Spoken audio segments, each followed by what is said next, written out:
Constitution. And as your assemblyman, he will be your voice. He'll never let you down, make him rejoice. Hallelujah, hallelujah. We finally had a man who hears your voice. Hallelujah, hallelujah. Tim O'Connor is the only choice. Right in, Tim O'Connor, Libertarian, for New York State Senate, Senate District 51.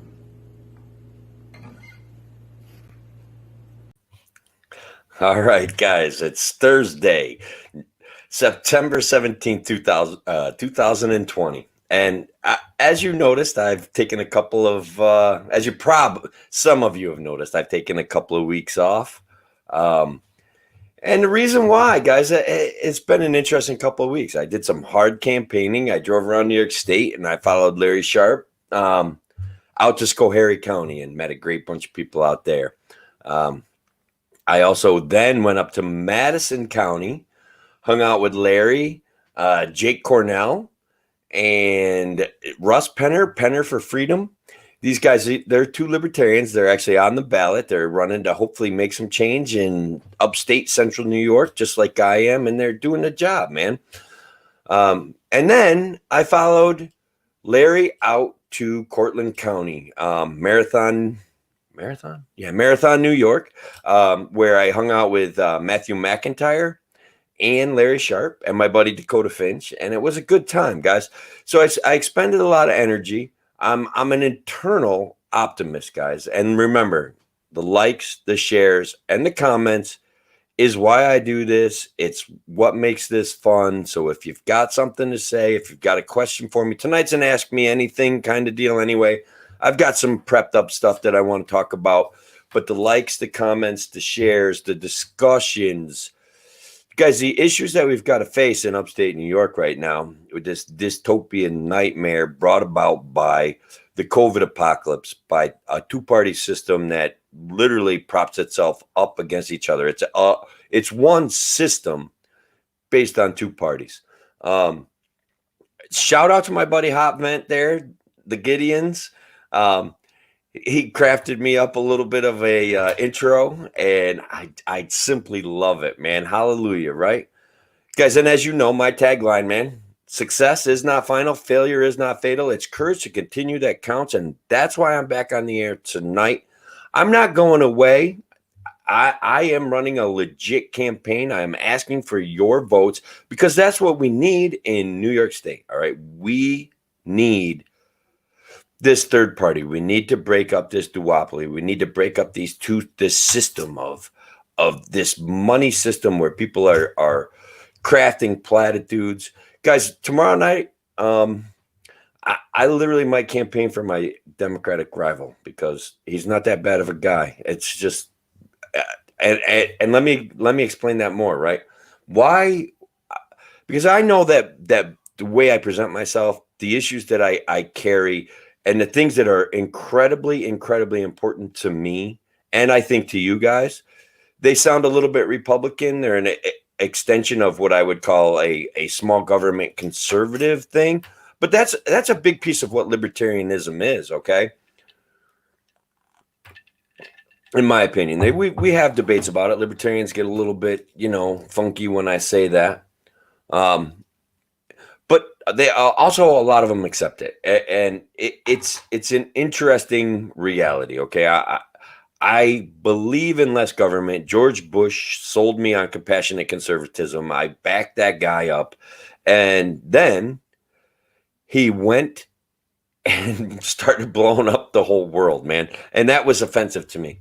I was disappointed. So I firmly believe that this, yeah, Andrew, you know it does, man. So look, Michael Boyce, thank you for being here. I haven't seen you in a while. I do follow you on Facebook, so I know you're getting back into baseball, and I think that's great. Every time we turn around, I'm concerned we're going to run into this situation of, oh my God, we can't play baseball. And guess what, guys? I just canceled fall sports for the schools.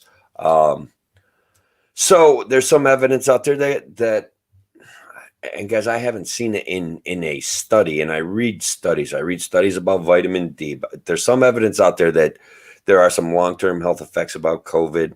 And so I respect the fact that our schools are worried about that. But guys, we're living in dystopia right now, man. Um, also, guys, I want you to know that I am an eternal optimist, and I blinked a little bit, right? I always see the positive. I always like am moving forward with kind of a smile on my face and kind of believing that things are going to work out for everybody. Um, and so this last couple of weeks with the hard campaigning, which I really enjoyed, I needed to take kind of rest and I want to say recharge my batteries like a hybrid car driving down the road, going down the hill with its brakes on. I needed to do a little bit of that. So here's my brother. My brother is in the house. Hey, Pat, if I wash my hands, don't pick, and wear a mask around others, do I need a flu shot? I don't feel like you're one of the guys, if I remember correctly, that gets the flu every time they get a flu shot. So for you, it's like 50-50. If you believe the issue that you get a lighter case of the flu, I'd still get the flu shot. And guys, well, we can talk about vaccinations eventually. Somebody bring it up again later. But this is a funny question. And yes, Pat, please don't pick your nose. All right. I thought we worked on that. We worked on that when we were younger. Excuse me. All right. What do we got? Someone. Let's see. We'll go back to this. A write-in candidacy. Yes. And our friends down in Afton, Michael, didn't quite meet with success. But what they did do was bring out at least 40 more voters than normal. They are still committed to reviving Afton. Our hashtag team revive Afton, Melissa Matthews and Alexis Van Buren, the owner of Buristocrats Coffee Bar there in Afton. Okay. Those guys ran a great campaign. They literally forced the town of Afton to respond to them. Okay. And that's great, guys, because we are all in this together, man. We're not enemies. It's we're trying to make the system better, and we're trying to work things out where we craft local solutions and we come up with real ideas. So yeah. Sometimes someone I know that won a write-in candidacy in 2016 when I ran against her. Okay. Don't be afraid to name names unless you don't want to name names. Don't be a Prius. It was the funniest thing, Brian. My neighbor drove by. They stopped and were chatting with me, and their car shuts off automatically. And I'm like, oh, okay. I didn't really think about it, like we're blocking the traffic. So I'm like, my you've been to my house, so you know. So basically, all of a sudden, she just backs up anyway, and I'm like, what in the world? But it was some sort of hybrid. So that's what made me think I needed to recharge my batteries. That's the analogy I'm drawing. Yes, you and I will be talking. Actually, and Victoria Alexander is going to be joining us there, Andrew. So that's going to be a good deal. And maybe Jake Cornell. I've talked to Jake a couple times. He's on the fence. He opened a new business selling hemp and CBD products up towards what's up in Madison County, guys. Sorry, Jake. If you want to reach out to me, I would be glad to share that information because I love that stuff. I love sharing that stuff. Never had a flu shot, never had the flu. I had the flu this past year. It was probably a pretty mild case. But overall, guys, we've talked about, we've seen the jokes about having COVID and, maybe I had COVID back in February and stuff like that. I was sick for 2 weeks in February. Then I was sick again. Then I finally went and got checked and I had the flu, but I don't think the flu was a recurring thing for me. I had a couple other things. So I always wonder about this COVID thing, if it actually made it through our area. And I went and got tested for the antibodies, but it was outside the time frame that the antibodies supposedly show up for COVID. Well, thank you, Andrew. And we can talk about Ola too. Ola, I believe, guys, has made a decision. She wants people to write her in. She's offering people representation in upstate New York that they haven't had. I would say she probably doesn't see the duopoly exactly the same way that I do, and that's okay. But she has people that believe in her, and she believes in these people, and I respect her efforts, and I respect their efforts, and basically, let's call it all of our efforts to get better representation from our government, because that is what's lacking. All right, so guys, I made a little joke a minute ago about maybe tomorrow night I actually campaign for my Democratic opponent. And here's the why. I check out both of their platforms, both the people that I'm running against. I check out their platforms. I examine it, compare it to mine, and I wonder where the solutions are and what they're saying. So my Democratic opponent is all in favor of cutting taxes. All right.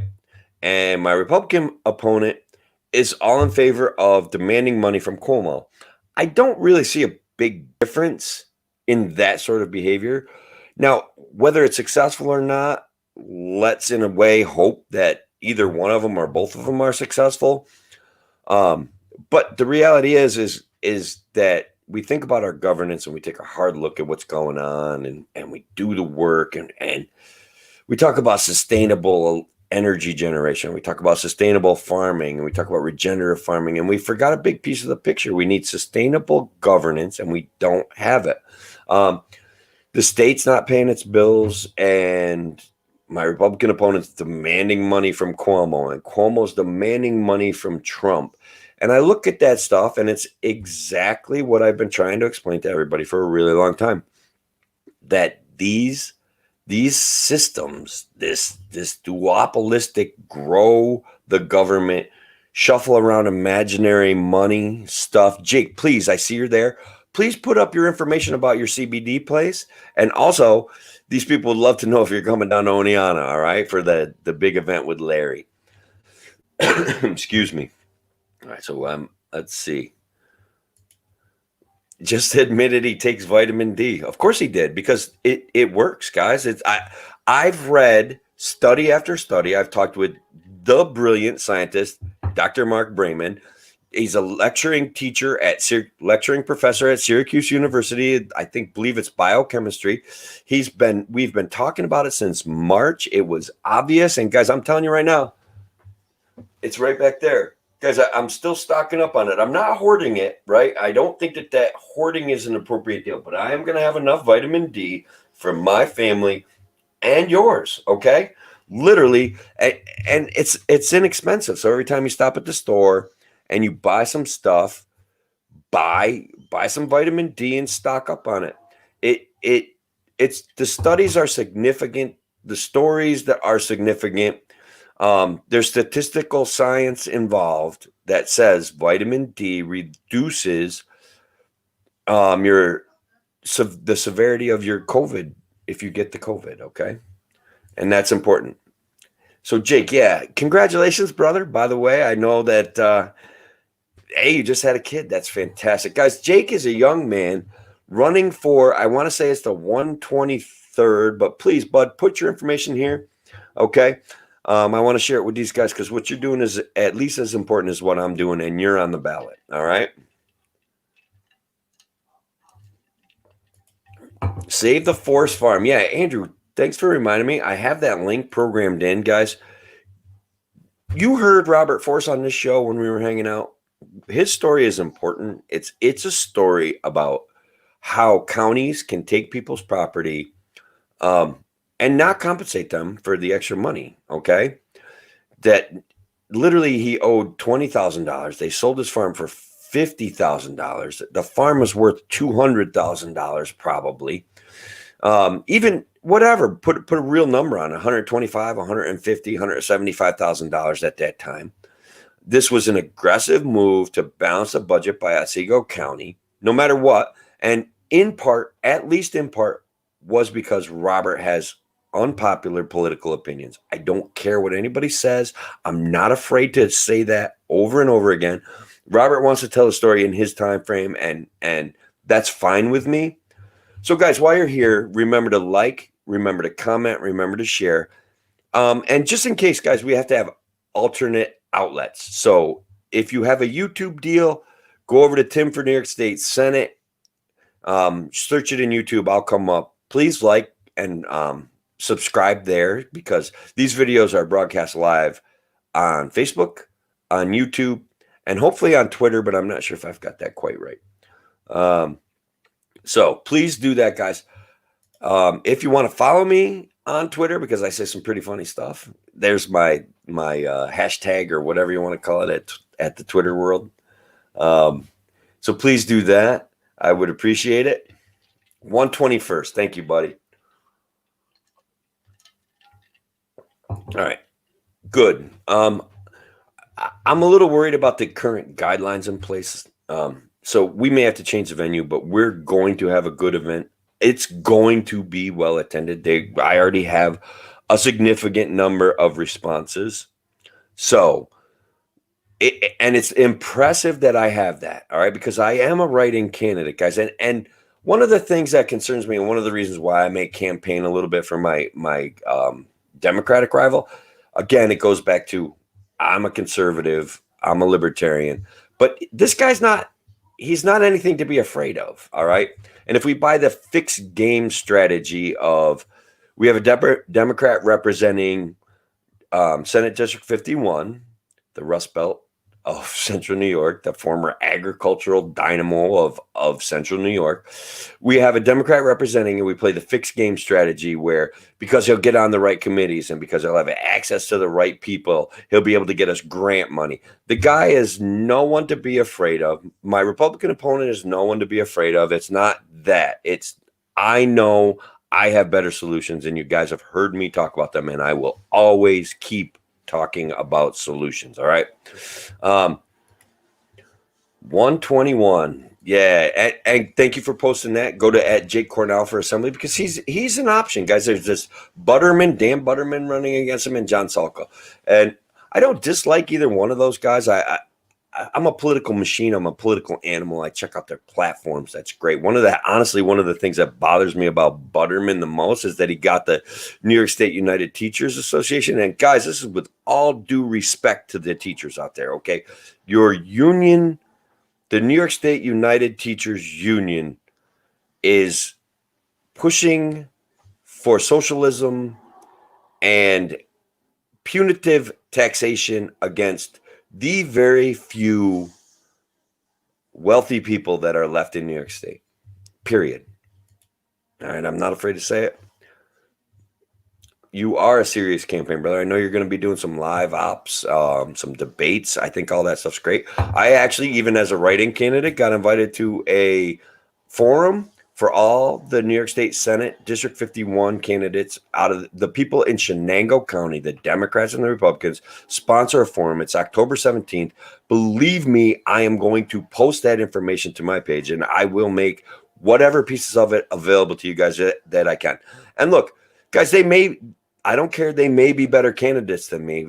That's fine. But at least you guys deserve to hear that opportunity, to see that opportunity, and to make a real choice, to hear what I have to say compared to what they have to say, okay? And guys, I'm telling you, there's nothing in my campaign concepts that involves begging Cuomo for money, okay? Guys, it's not going to happen. If it does happen, we're devaluing the money supply, and it's coming from the federal government through Cuomo all the way back down to us. It's a strange concept. We should be fighting this battle on a local basis and work out from there. And that's our solution, guys. That's our way to move forward. You've heard me specifically mention things of that we're supposed to do, or what we should do, what we could do, and what will make upstate New York thrive again, right? Jake Cornell leading the way with the on the hemp cannabis front, CBD oils, health products. Please, Jake, if you want to share more of what you have available, that's fine. And this is Jake's place, so go check it out.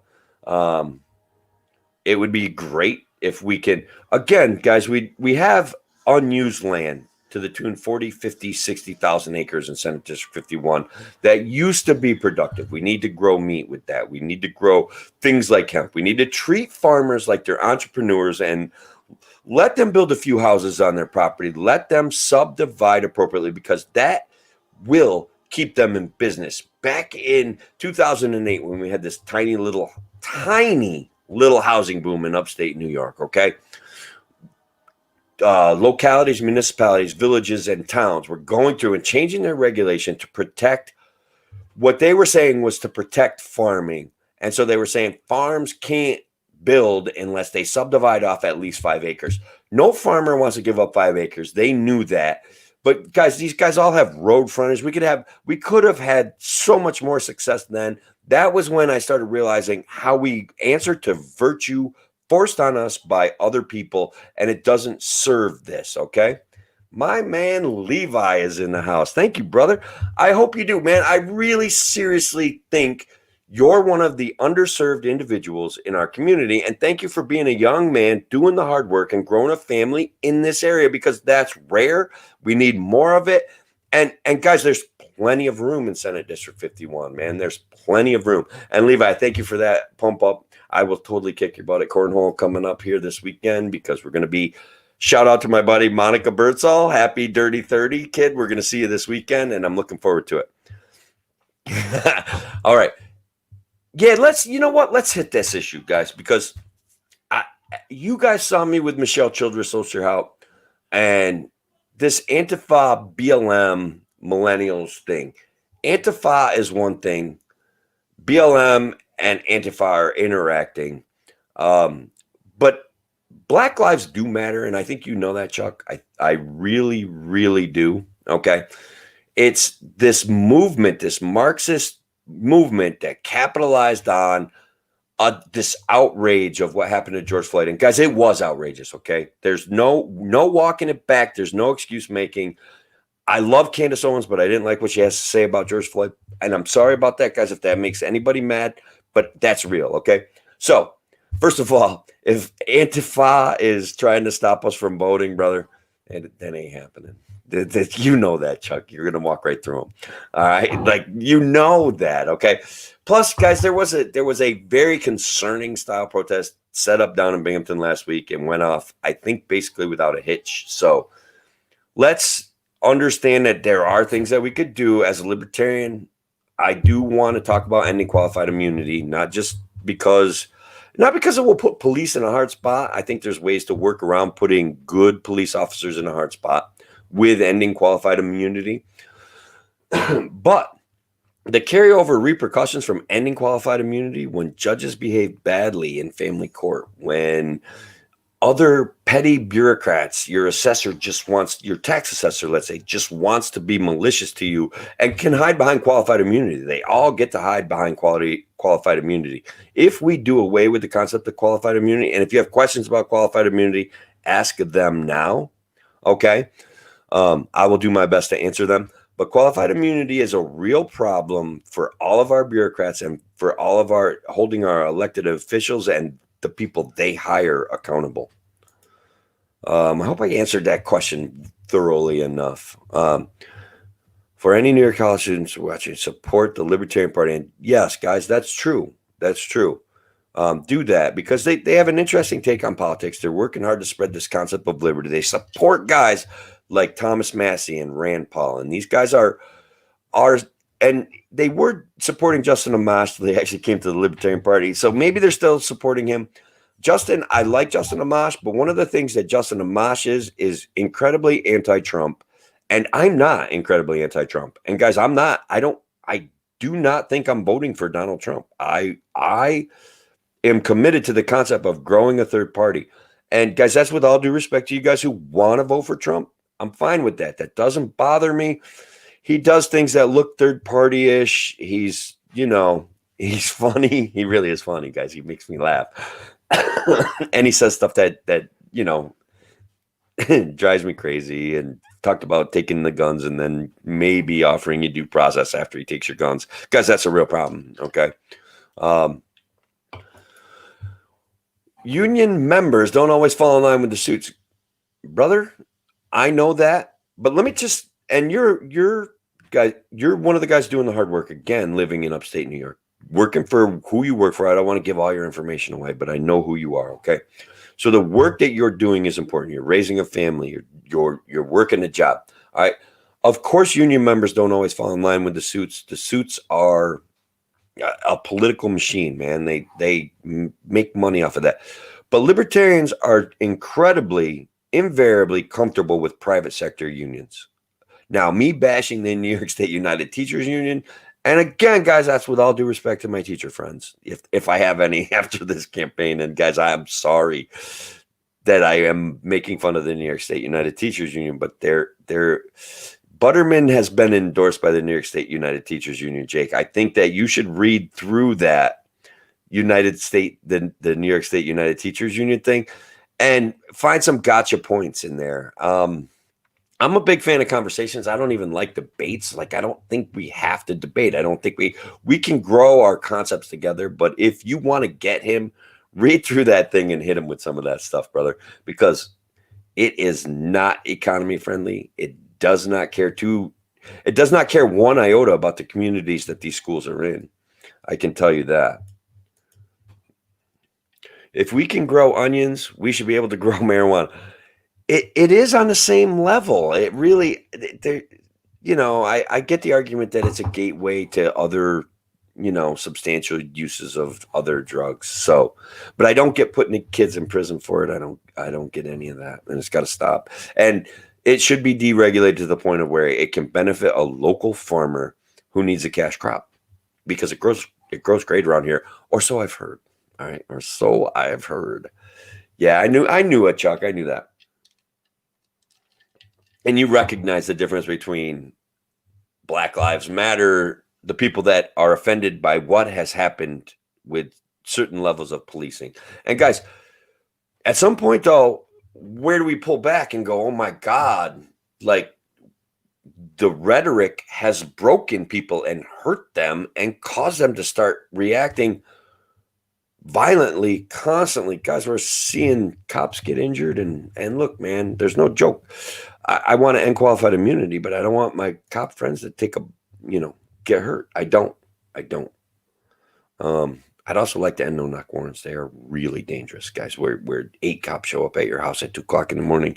There's mistakes that can be made, and those mistakes get made all the time. So, end qualified immunity and no-knock warrants.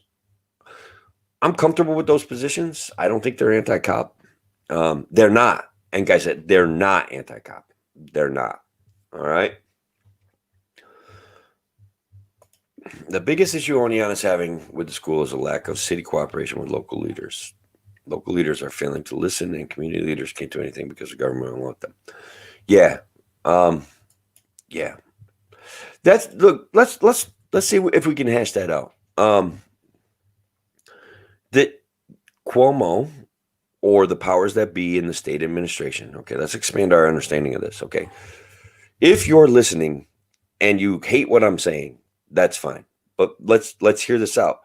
We're blaming an administrator at a college campus for not having the best plan. Because let me tell you, the best plan, the plan that was demanded, was figure out a way to open those schools. That's the word that comes down, okay? And ask yourselves why that's the word that comes down, all right? And it's a very simple answer. Kids deserve an education, and the state needs revenue, all right? And if they weren't going to open the schools, lots of kids would not have come back to school. So no matter what the plan was going to be good enough. So I get what you're saying. I also think, Jake, that, and I have a feeling you kind of agree with me on this, and this may freak some people out, but the response to COVID, guys, people are terrorized, and I'm not sure, based on all the studies that I've read, based on our realities, there's ways to protect yourself from COVID. We in upstate New York are already physically distant. We're not socially distant because we share things like this. We get together, we talk, that's fine. But we're already physically distant. We don't live in apartment buildings, guys. So the spread of COVID, one of the ways it spreads, apparently, based on a study I've read, based on a scientific study I've read, is that it can spread through a building because it has interconnected sewer lines. I think that makes sense, right? Because they're literally testing. I think they know this, right? The government knows this, okay? So they're testing the sewer lines to see if there's a possible concentration of COVID at Suco and a possible concentration of COVID at Hartwick. They know this, all right? So we don't, for the most part, live like that. We all have our own domiciles. We spread out. We live in... Oh, guys, yeah. All right, hang on, Robertoma. I'll get to you. Please don't go anywhere. Hang out, okay? And so basically, they know these things, all right, about COVID, and the reaction to COVID is one of unmitigated, unbridled terror and anger and hostility. And some of you guys saw on my personal page an ordinance that the city of Oneonta wants to pass, which on some levels, guys, I get that. Okay, I get that the city of Oneonta might want to do more in the area of mask wearing and controlling the spread of a potentially deadly disease. Some of it makes sense. Section 122-4, though, is a real problem. And honestly, they shouldn't even vote on that because it's such a potential invasion of privacy, public rights, property rights, that at the very least, they need to take a look at that. So if they pass that law, you could see it. People are already like, well, I'll just go shopping in Norwich. I don't have to go to downtown Oneonta. And they don't. All right. That's the reality. Oneonta, there are readily available substitutes to going to downtown Oneonta. And guys, don't be mad at me for pointing that out. Understand that that is a reality. Those substitutes, I already know people that are going shopping in Morris and Lawrence and staying away from the whole downtown area. And it's a rational response to COVID. There are people that have comorbidities that are unhealthy. They shouldn't be going to the Walmarts and they shouldn't be going to downtown Oneonta right now anyway. But downtown Oneonta has to do what they can to balance those needs out. And again, rewrite section 122-4. I'm not going to support that concept anyway because I'm a libertarian and that is not cool, okay? That doesn't work out, what you guys are trying to do. It's authoritarian and people will take care of each other if you give them the chance. And they are. The reaction to what happened at Suco concerns me. And it's a lot of my friends, guys. They're very angry. They're very scared. I'm not sure that they should be, but they have to manage their own health. So I respect them. Also, I don't go down Oneonta except to grab a coffee every once in a while from Latte Lounge, which is an excellent place to get coffee. Okay. I think I covered that, Andrew. If I didn't, or you want more of an expansion I want to talk about. So, Riptoma, I am a libertarian, guys. I'm a third-party guy. In upstate New York, we do not have representation. We do not discuss solutions. We serve a higher power government, and everything's getting centralized, top down, waiting for Cuomo to tell us what to do. And we saw what happened when he told us what to do, guys. I've made hay out of it in the past, so I'm not going to make more hay out of it right now. But I'm a libertarian, and if you are catching me on Twitter, let me show you what I'm not sure if it's going through on my. But that's me on Twitter, okay? And I'm glad that you joined us. Please hang in there. If you have any other questions, brother, please don't be afraid to ask them, okay? All right.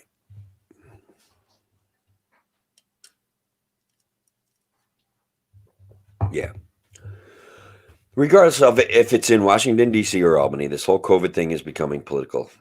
Yeah, I would challenge the use of the word becoming. It's been very political practically from the day one. And I make jokes about it, and I'm not sure that I should right now, but I'm going to make a joke about it because people want attention, right?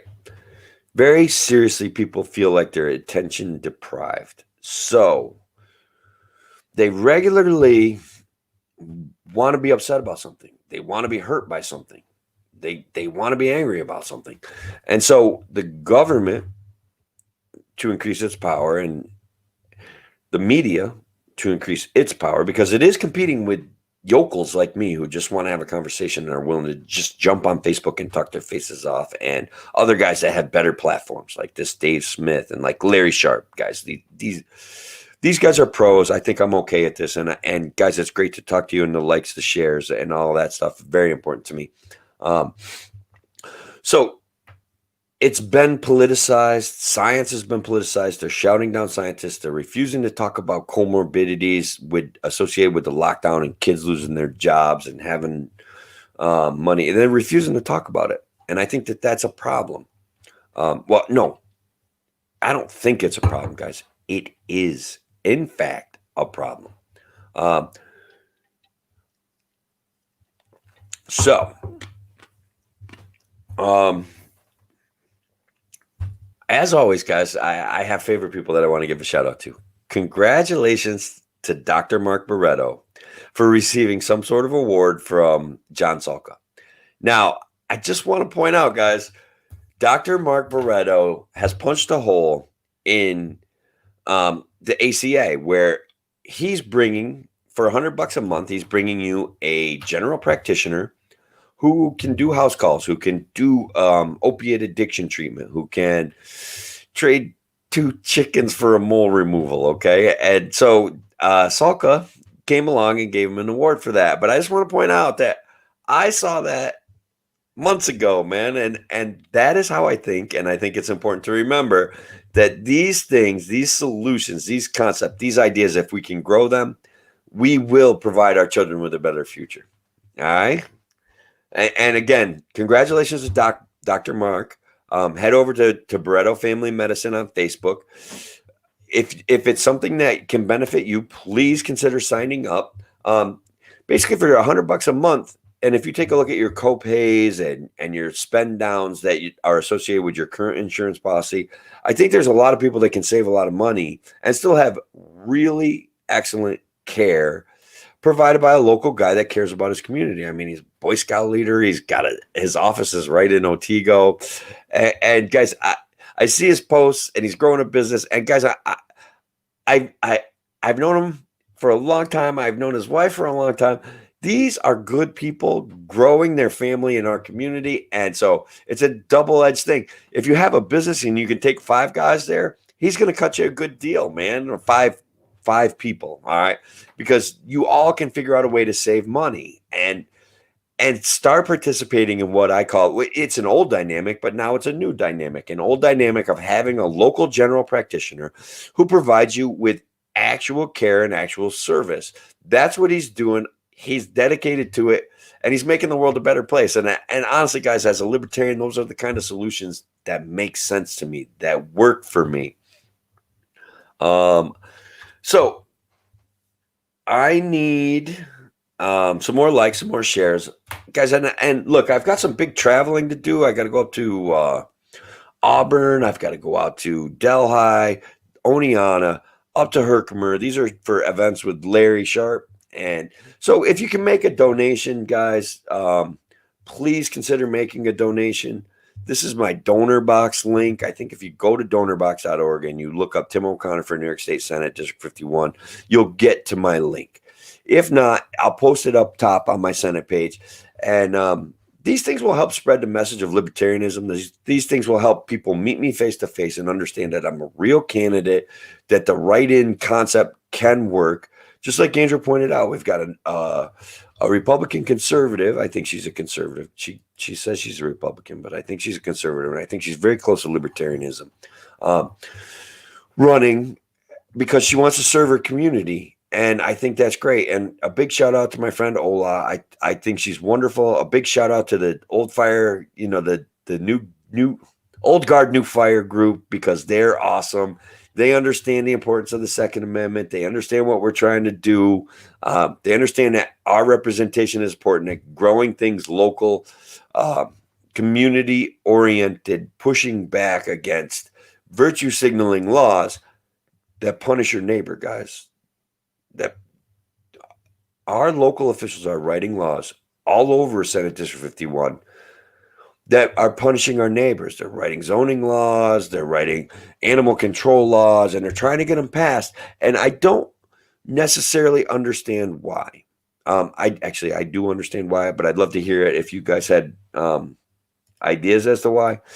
We can do better by our neighbors. And again, we've got to fight for an economic rebirth. We've got to open up the markets. We've got to open our minds up to working with guys like my buddy Dakota Finch out towards Marathon. We've got to out towards my buddy Josh Wenger, Warrior Ethos Farms. We've got to start. Towzel's Farms out towards Worcester. These guys are producing local food. from their farms, and it's available for us to buy. It's fantastic. It's a great way to fill your freezer, and it's important. We want them to stay in business. If you want to trust me, you want to trust Dr. Mark, you want to trust a contractor, trust these guys to grow you food. They are vested, actually really vested in your health, because if they make you sick, you can't come back and you're going to sue them and you're going to take everything they got. So we've got to do those things. That's a path back to some economic security for upstate New York.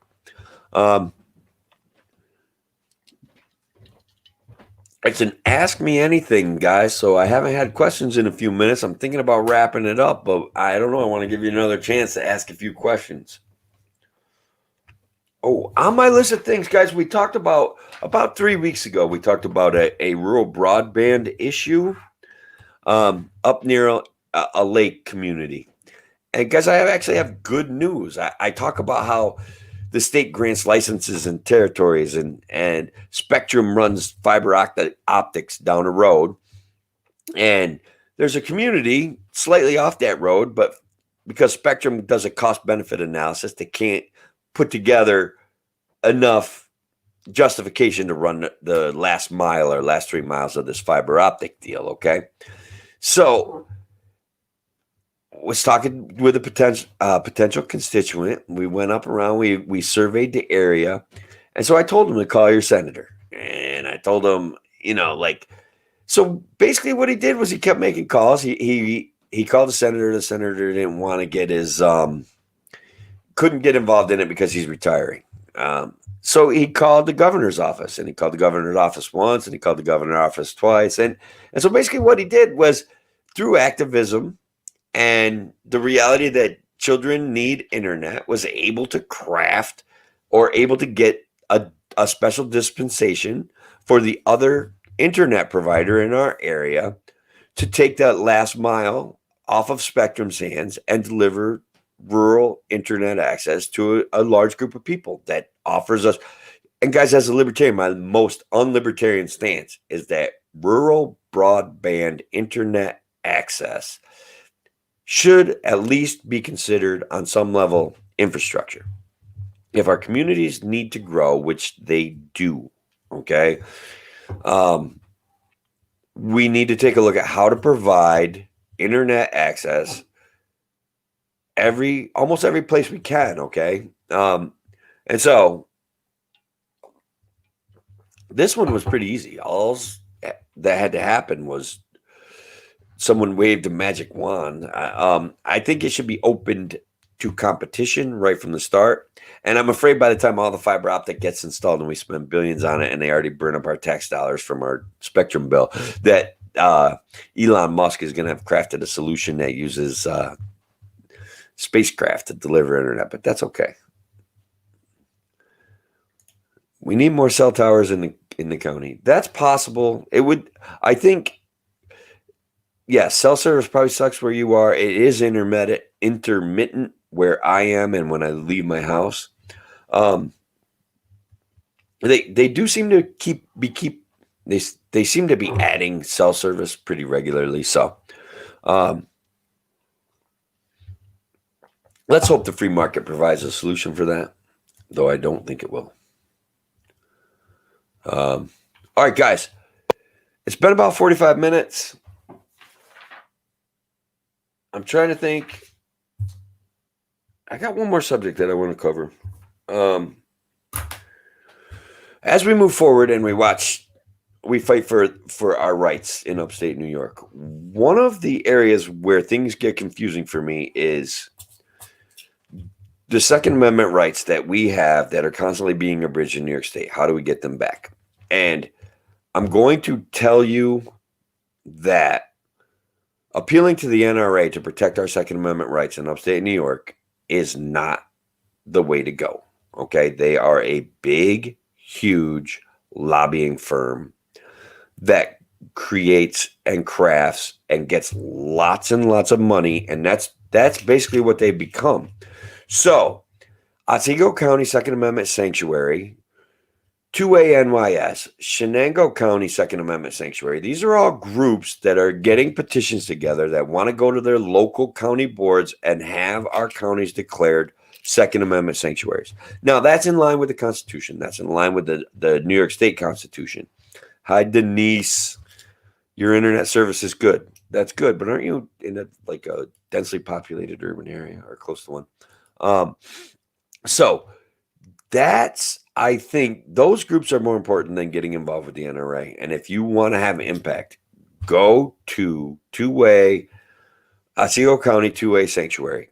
Go to that group, ask for permission, join it, and see what you can do. See if you can get along with people there and see if some of the ideas that they are coming up with, my buddy Garrett Dumaine is coming up with, appeal to you. And if they don't, make suggestions and get involved in 2A NYS, Otsego County, Schoharie County. All of these sanctuary movements, guys, are way more important than, and this is with all due respect to you lifetime members of the NRA. I understand that they probably have helped over time, but they are a big, huge lobbying firm. They're working on the national level, and they do not worry about upstate New York at all, period. All right. So it's been about 45 minutes. I don't want to burn myself out.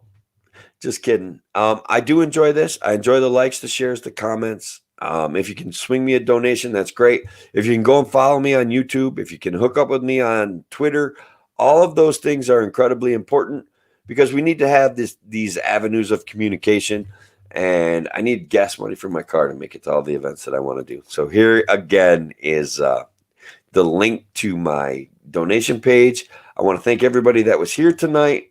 And honestly, I think I might do this again tomorrow night because I had so much fun tonight. Take care. And remember, write in Tim O'Connor, New York State Senate District 51. I appreciate it. And good luck. And maybe I'll see you tomorrow.